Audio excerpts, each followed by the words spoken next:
তো অন্যান্যবারের মতো এবারও আমাদের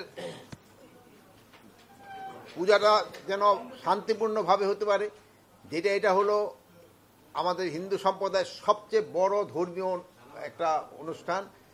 এবং তারাও আমার সাথে ভাইয়েরা আছে নাকি দু একজন, তারাও কিন্তু প্রতিশ্রুতি দিয়েছে যে খোলা রক্ষার্থে তাদের যে একটা বড় ভূমিকা হলো, তারাও ওই জায়গায় সবসময় পুরা সময়টা দেখার জন্য তারা দিনে 3 জন করে মনে হয়, আর রাত্রে 4 জন করে লোক 24 ঘন্টা যেন এই মণ্ডপটা একটা অবজারভেশনে থাকে, এই ব্যবস্থা থাকবে।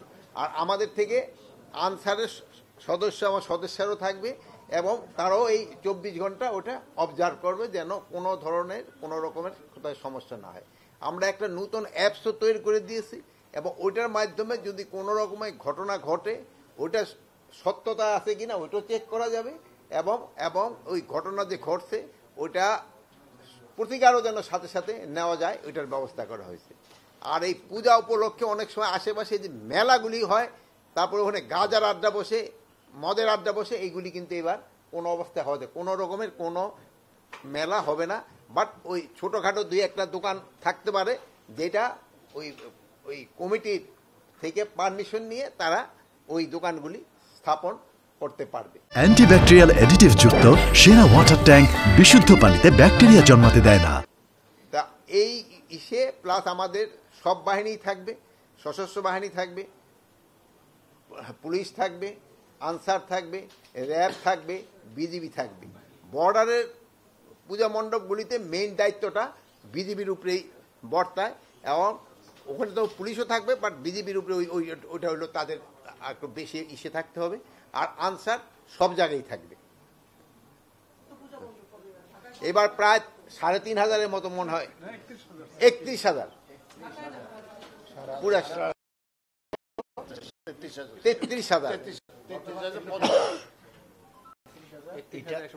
এবার এটা আনুমানিক হলো 30,576। এখানে আরেকটা জিনিস ভালো, এইটা হলো আমরা একটা লিস্টটা পেয়েছি এবং ওনাদের কাছে আমরা একটা অনুরোধ জানিয়েছি।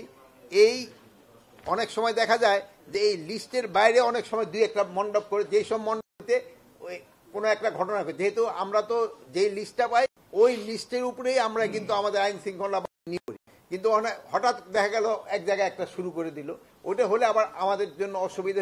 ওনাদের কাছে রিকোয়েস্ট করে আপনারা যেখানে যেই থাকেন আমাদের কাছে লিস্টটা দিয়ে দিবেন, যেন আমাদের আইন শৃঙ্খলা বাহিনী ওই জায়গায় আমরা দিতে পারি।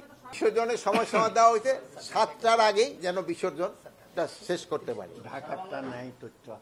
সবাই ক্ষেত্রে আমরা একই ইনস্ট্রাকশন দিয়েছি, সন্ধ্যা 7টার আগে। গ্রামগঞ্জে কিন্তু বিসর্জন একটু আগে দিয়ে ফেলে, ঢাকা অনেক সময় হয়, ঢাকায় একটা লাইন করে দিয়ে দিতে হবে এবং তারপরে কে দিবে ওইটার ব্যবস্থা করা।